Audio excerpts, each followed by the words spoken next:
नमस्कार। दोपहर के 3 बज चुके हैं। मैं हूं आपके साथ दिव्या तिवारी। बुलेटिन की शुरुआत लोकतंत्र के रंगों के साथ आपको दिखाते हैं। जहां वोटिंग के दौरान बुजुर्गों का दम दिखाई दिया, तो वहीं मतदान केंद्र पहुंचकर दिव्यांगों ने भी संदेश दिया। महिलाओं में भी वोटिंग को लेकर उत्साह देखा जा रहा है, साथ ही युवाओं ने भी बढ़ चढ़कर हिस्सा लिया। तो अलग अलग तस्वीरें आपको हम दिखाएंगे और जिस तरीके से चुनाव चल रहा है उसको लेकर लगातार वोटिंग परसेंटेज भी सामने आ रहे हैं। और 3 बज चुके हैं। अब तक का वोटिंग परसेंटेज क्या रहा है, अब से थोड़ी देर में तस्वीर साफ हो जाएगी, लेकिन जबरदस्त उत्साह नजर आ रहा है। लोकतंत्र के महापर्व के अलग अलग रंग आप देख रहे हैं। बुजुर्गों का दम इसमें दिखाई दिया। बड़ी संख्या में बुजुर्ग भी आज वोटिंग करने के लिए मतदान केंद्रों तक पहुंचे। महिलाओं में उत्साह देखा गया। हालांकि शुरुआत में वोटिंग थोड़ी सी स्लो जरूर हुई थी, लेकिन धीरे धीरे वोटिंग परसेंटेज हम कह सकते हैं कि ठीक ठाक दिखाई दे रहा है। इसके अलावा युवाओं का जोश भी आज हाई दिखाई दिया। दिव्यांगों का संदेश भी आप देख सकते हैं, वो भी बढ़ चढ़कर इस पर्व में हिस्सा लेते हुए नजर आए। तो 10 सीटों पर आज मतदान हो रहा है और ऐसे में कई प्रत्याशियों की किस्मत दांव पर लगी हुई है। और खासतौर पर अगर हम संभल सीट की बात करें तो यहां पर सबसे ज्यादा वोटिंग परसेंटेज दर्ज किया गया है। कई ऐसे वीआईपी कैंडिडेट्स हैं जिनकी प्रतिष्ठा दांव पर लगी हुई है। कई सीटों पर सीधा सीधा मुकाबला बीजेपी और समाजवादी पार्टी के बीच है और कई सीटों पर गठबंधन के तहत प्रत्याशी मैदान में हैं। त्रिकोणीय मुकाबला भी कई सीटों पर नजर आ रहा है और ऐसे में अपनी अपनी जीत के दावे तमाम राजनीतिक पार्टियां कर रही हैं। लेकिन 4 तारीख को तस्वीर साफ होगी कि जनता का फैसला क्या रहता है।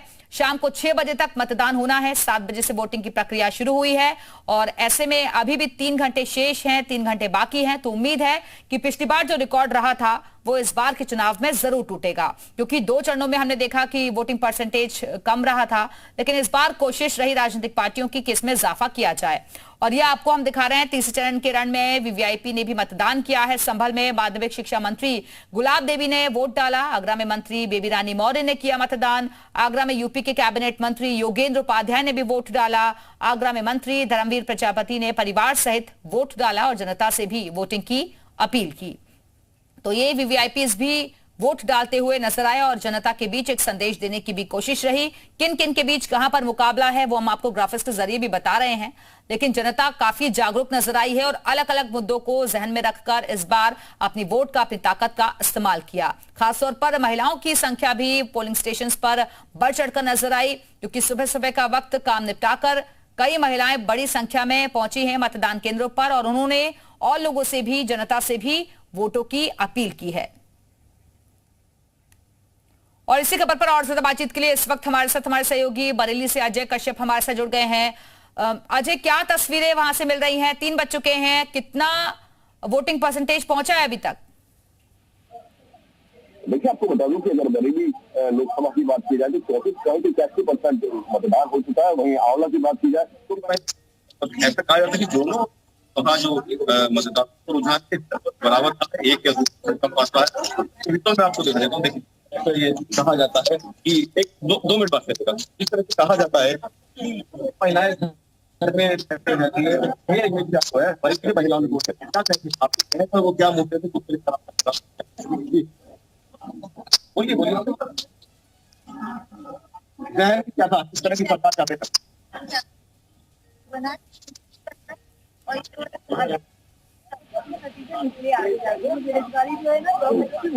अच्छा, जनरली कहा जाता है कि मुस्लिम समुदाय की जो महिलाएं या लड़कियां हैं वो घर में सीमित हो रहती है, लेकिन वो देखिए आपने तोड़ी है, आप निकले हैं और वोट किया है आपने। तो जो घरों में बैठी है महिलाएं, जो किसी भी समुदाय से जुड़ी है, वो जो घर में बैठी है, वो क्या, उनसे क्या कहोगे आप? घर से बाहर आए, वोट डालें, पढ़ाई करें, आगे बढ़े।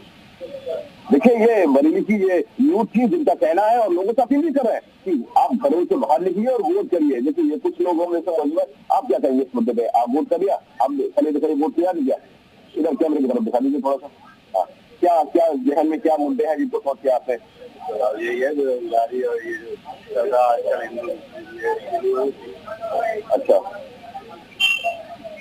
चलिए देखिए विजुअल में मैं आपको दिखा दूं। देखिए, आप अपने कैमरा मैन से मेरे बिल्कुल पीछे आ जाइए। देखिए, अब ये जो है ये मूव है, ये आ चुका है और ये चीजें पोलिंग बूथ पर जा रहा है। तो ऐसे में कहा जा सकता है कि अब जो आने वाला जो 1 और 2 घंटा है, इसमें प्रतिशत निश्चित रूप से बढ़ेगा। सुबह के समय की बात की जाए तो बताना चाहूंगा कि मतदान जो है थोड़ा सा नरम प्रचार किया था, लेकिन जैसे ठीक है। अच्छा बने वापस आएंगे आपके पास, बदायूं चलते हैं। अमित अग्रवाल भी हमारे साथ जुड़ गए हैं। अमित, बदायूं से क्या तस्वीरें, 3 बज चुके हैं, वोटिंग परसेंटेज क्या नजर आ रहा है? क्या अभी भी लोगों की भीड़ वहां मौजूद है, मतदाता पहुंच रहे हैं? जी देखिए, बिल्कुल मैं आपको बता दूं कि यहाँ जो वोटिंग परसेंटेज है वो लगभग 36% से ऊपर का लगभग वोटिंग परसेंटेज 3 बजे तक पहुंच गया था। और लगातार जो है वोटर जो है वो मतदान केंद्र पर आ रहे हैं, अपने मताधिकार का प्रयोग कर रहे हैं।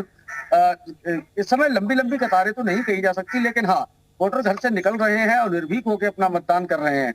तमाम वोटर्स हैं जो लगातार आ रहे हैं। देखिए, मैं तस्वीरों में दिखाना चाहूंगा कि अपने कैमरा पर्सन से कहूंगा थोड़ा सा दिखाएं कि जो महिलाएं हैं वो भी घर से निकल रही हैं और वोट करने के लिए पोलिंग स्टेशन तक आ रही हैं। ये तमाम वो वोटर्स हैं जो अपने मताधिकार का प्रयोग करने के लिए पोलिंग स्टेशन तक आए हुए हैं। कहीं ना कहीं वोटिंग परसेंटेज की बात करें तो ये वोटिंग परसेंटेज ठीक ठाक रहने वाला है। अभी क्योंकि मतदान में काफी वक्त है, अभी 3 घंटे और बाकी हैं।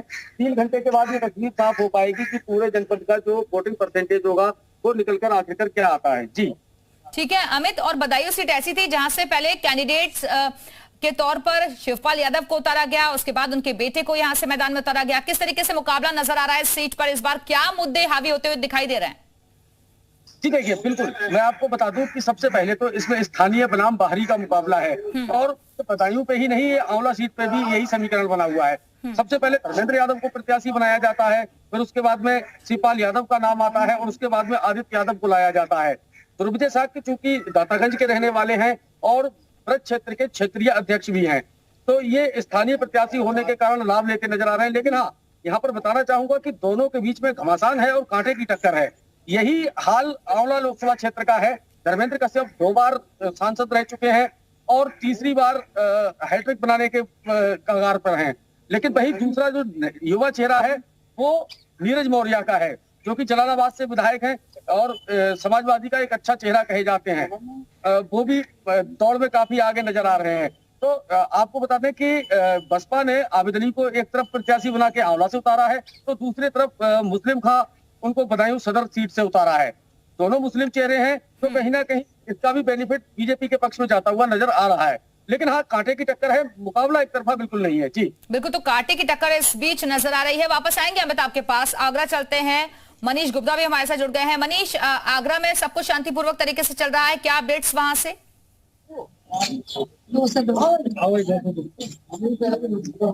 मनीष, आवाज मिल रही है आपको?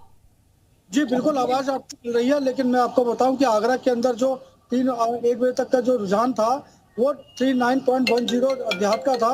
और उसके बाद आगरा के अंदर जो वोटिंग जो परसेंटेज है, अगर शहर की अगर हम बात करेंगे तो 36% के आसपास वोटिंग हो चुकी है। लोगों का जो रुझान है वो बड़ी तेजी से आगे बढ़ रहा है।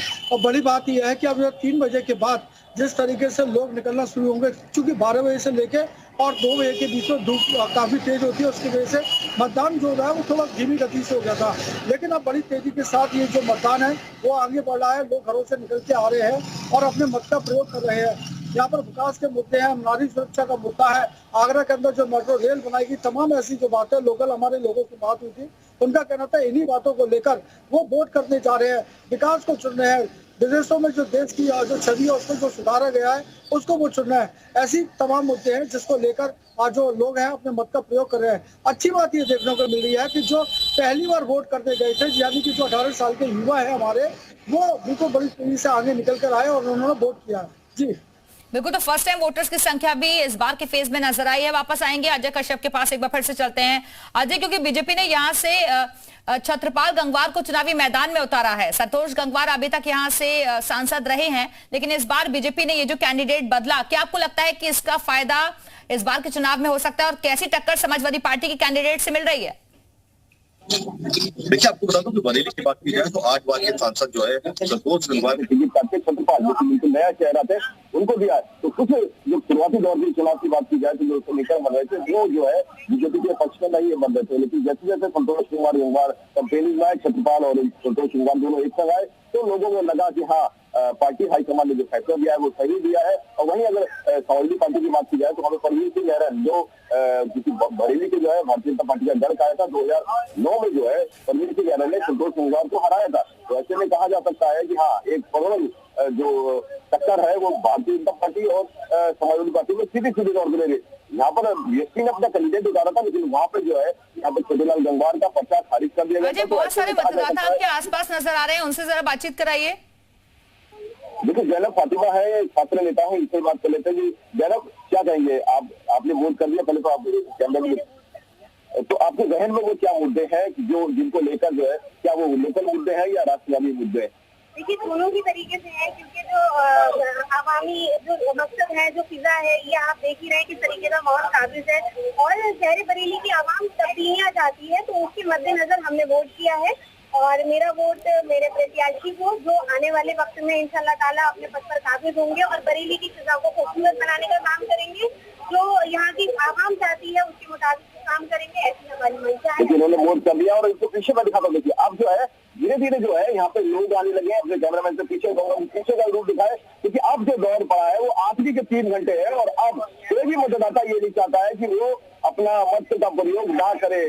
ऐसे में जो है घरों से लोग उमड़ रहे हैं। सुबह जैसा सीन देखने को मिल रहा था कि लंबी लंबी लाइन देखने को, इस वक्त लंबी लंबी लाइन तो नहीं, लेकिन हाँ, लोग आने का सिलसिला जो है एक बार फिर हो गया है। तो ऐसे में कहा जा सकता है, अगर यही रूबरू रहा, ऐसा ही नजारा रहा, तो पिछले रिकॉर्ड जो है निश्चित रूप से टूटेंगे। तो बरेली की जनता ने ये ठान लिया है कि जो मत का प्रयोग, जो चाहे वो प्रदेश सरकार हो, केंद्र सरकार हो या जिला प्रशासन, उन्होंने कहा था कि आप घरों से निकलिए, लेकिन अब जो है आखिरी 3 घंटे में जनता को जो देखने को मिल रहा है, हर पोलिंग बूथ पे, आजाद इंटर कॉलेज हो, चाहे वो बरेली कॉलेज होगा या गवर्नमेंट शामिल है, तो हर जगह जो है ऐसा ही नजारा है। तो आप देखने वाली बात होगी कि आखिरी 3 घंटे में आखिर मतदाता जो है अपने परसेंटेज को बढ़ाने के लिए कितना प्रयास करता है। जी ठीक है अजय, वापस आते हैं आपके पास, आप मतदाताओं से बातचीत भी जारी रखिएगा। और बदायूं एक बार फिर से चलते हैं, अमित अग्रवाल लगातार हमारे साथ बने हुए हैं। अमित, शुरुआत में हमने देखा कि जो वोटिंग प्रक्रिया थी वो थोड़ी स्लो प्रोसेस से चल रही थी, लेकिन अब क्योंकि आखिरी के 3 घंटे बाकी हैं, तो इसलिए हम देख रहे हैं कि अब अभी तक लोग जो धूप की वजह से घरों से निकलने से बच रहे थे, अब बड़ी तेजी के साथ वो लोग बाहर आ रहे हैं, क्योंकि आखिरी के 3 घंटे बचे हैं। जी बिल्कुल, ये जो आखिर के 3 घंटे हैं वो काफी निर्णायक होते हैं किसी भी चुनाव के लिए। तो जो मतदाता है वो घरों से निकल रहे हैं और पोलिंग बूथ तक आ रहे हैं। सुबह जो था, पहले शुरू में पोलिंग जो था वो स्लो हुआ, उसके बाद में पोलिंग ने एक बार फिर से रफ्तार पकड़ी और तेजी के साथ मतदान हुआ। और अब जो कि आखिर के ये 3 घंटे बचे हैं, उसमें जो पोलिंग है वो ठीक ठाक होने की संभावना नजर आ रही है। पोलिंग परसेंटेज निश्चित रूप से बढ़ेगा और इसके लिए मतदाता काफी जागरूक भी नजर आ रहे हैं। तमाम सारे मतदाता हैं जो लगातार पोलिंग बूथ पे आ रहे हैं और अपने मत का प्रयोग कर रहे हैं। तो ये लगातार तस्वीरें आपको दिखा रहे हैं, 3rd फेज का चुनाव हो रहा है और लगातार जो मतदाता हैं पोलिंग स्टेशंस पर पहुंच रहे हैं पहचान पत्र को लेकर और अपनी अपनी बारी का इंतजार कर रहे हैं। खासतौर पर इस बार के चुनाव में युवाओं का जोश काफी हाई नजर आ रहा है। फर्स्ट टाइम वोटर्स जो हैं उनकी संख्या काफी ज्यादा दिख रही है। मतदाताओं में काफी उत्साह है, खासतौर पर महिलाएं जो हैं अब अपने घर के कामकाज को निपटाकर पहुंच रही हैं पोलिंग स्टेशंस पर और सुरक्षा के कड़े इंतजाम किए गए हैं। छिटपुट घटनाओं को छोड़कर फिलहाल हर तरफ हम देख रहे हैं कि मतदान शांतिपूर्वक तरीके से चल रहा है। और ये देखिए लोकतंत्र की खूबसूरत तस्वीरें हैं। जनता से भी वोट की अपील की जा रही है कि अगर अभी तक आपने वोट नहीं किया है तो आप भी जाइए, क्योंकि आखिरी के 3 घंटे बचे हैं और ऐसे में आपका एक एक मत कितना जरूरी होता है।